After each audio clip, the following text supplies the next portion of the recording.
Lalu bagaimana kondisi terkini di Gaza? Sudah ada bersama kami relawan kemanusiaan Mercy, Fikri Rofiul Haq di jalur Gaza. Selamat pagi Fikri, bagaimana kondisi Gaza saat ini?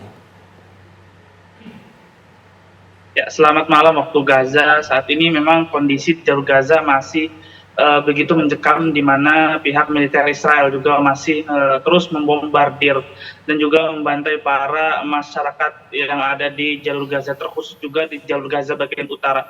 Pada Selasa kemarin juga pihak militer Israel juga membom pasar yang ada di Muaskar, sehingga akibat insiden tersebut 100 kurang lebih warga meninggal dan 300 lainnya luka-luka, dan semuanya dilarikan ke rumah sakit Indonesia. Dan juga terjadi pada hari Rabu dan Kamis juga pihak militer Israel juga melontarkan serangan-serangannya ke kamp pengungsian yang ada di Jabalia, sehingga banyak ratusan dari mereka yang meninggal dan juga ratusan dari mereka juga mengalami luka-luka yang dilarikan ke rumah sakit Indonesia.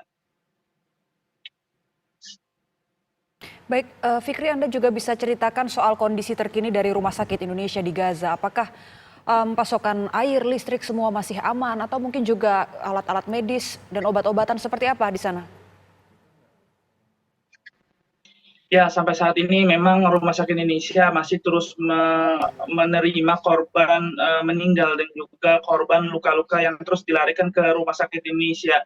Sehingga karena banyaknya korban yang meninggal yang dilarikan ke Rumah Sakit Indonesia, kamar mayat milik Rumah Sakit Indonesia tidak bisa menampung korban jenazah-jenazah. Akhirnya banyak jenazah yang ditaruh di luar ruangan ataupun di trotoar-trotoar jalan.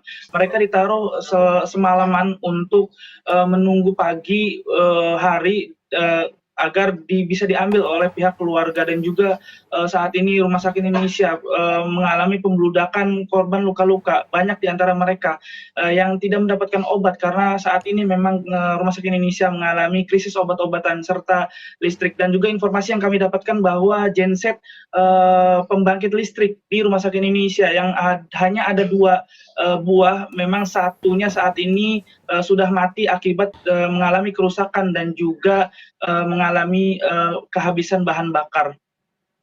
Fikri, pemerintah Indonesia meminta WNI di Gaza untuk segera meninggalkan Gaza. Bagaimana tanggapan Anda? Ya, memang 7 WNI yang memang 10 WNI yang ada di jalur Gaza, 7 diantaranya mereka mengkonfirmasi bahwa mereka akan mengevakuasi keluar dari jalur Gaza. Dan berita yang saya dapatkan juga beberapa WNI sudah bisa keluar dari jalur Gaza.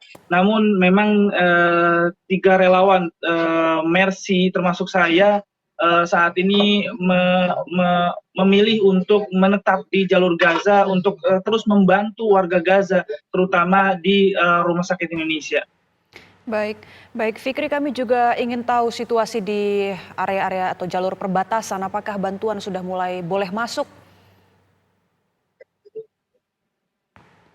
Ya, memang saya juga mendapatkan informasi bahwa pada hari Rabu kemarin, pintu gerbang Rafah yang ada di perbatasan antara jalur Gaza dan Mesir sudah dibuka. Dan kami mendapatkan update bahwa 301 orang juga sudah keluar dari jalur Gaza.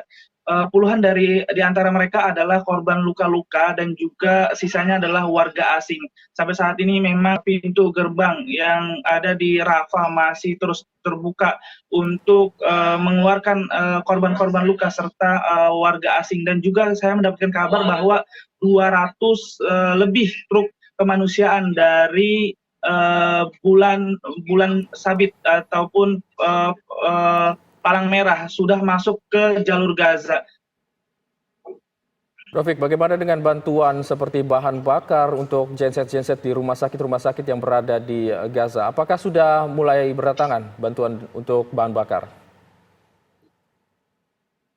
Ya, memang kami juga tim Mercy sampai saat ini masih terus mengusahakan mencari bahan bakar untuk ketersediaan listrik di Rumah Sakit Indonesia. Namun memang di jalur Gaza Utara sendiri saat ini memang keadaannya benar-benar tidak memungkinkan lagi untuk kita mencari bahan bakar. Namun sampai saat ini kami terus mengusahakan karena memang di jalur Gaza Utara sendiri di Rumah Sakit Indonesia sendiri tempat kami berada hanya berjarak 2,5 kilometer saja dari perbatasan Israel, dan juga kami juga mendapatkan berita bahwa tank-tank baja juga sudah masuk ke jalur Gaza Utara, tepatnya di Bet Lahia ataupun di Bet Hanun.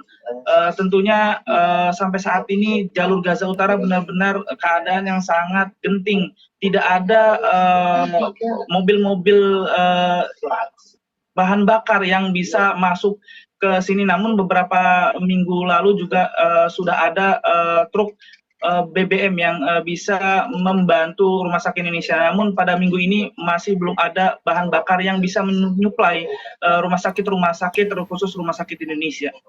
Baik, Fikri, lalu bagaimana dengan jaringan internet dan telekomunikasi? Apakah stabil atau memang kondisinya juga tidak menentu alirannya? Ya, memang pada hari Jumat pekan lalu kami mengalami kehilangan sinyal, di mana 2 hari tersebut adalah 2 malam yang sangat berat, di mana pihak militer Israel terus menggempur jalur Gaza, terkhusus di jalur Gaza Utara, sehingga dari suara dentuman yang sangat besar itu wisma tempat kita tinggal, tempat Dr. Jesse Rizal juga mengalami kerusakan berat, dan juga pada Rumah Sakit Indonesia juga mengalami kerusakan berat, sehingga kami di Mercy tidak bisa beristirahat di Wisma Dr. Jesse Rizal, sehingga kami memutuskan untuk mengamankan diri di basement Rumah Sakit Indonesia. Dan juga tentunya jaringan internet sampai saat ini masih belum bisa stabil. Kami setiap harinya bergelut dengan jaringan internet, kadang memang mati, dan kadang juga sinyalnya sangat lemah. Bahkan bukan hanya jaringan internet saja, jaringan kartu SIM perdana pun begitu tidak bisa stabil banget sampai saat ini. Baik, terima kasih Rofik mengabarkan langsung dari Gaza, Palestina. Semoga bantuan ini segera dapat masuk ke Gaza.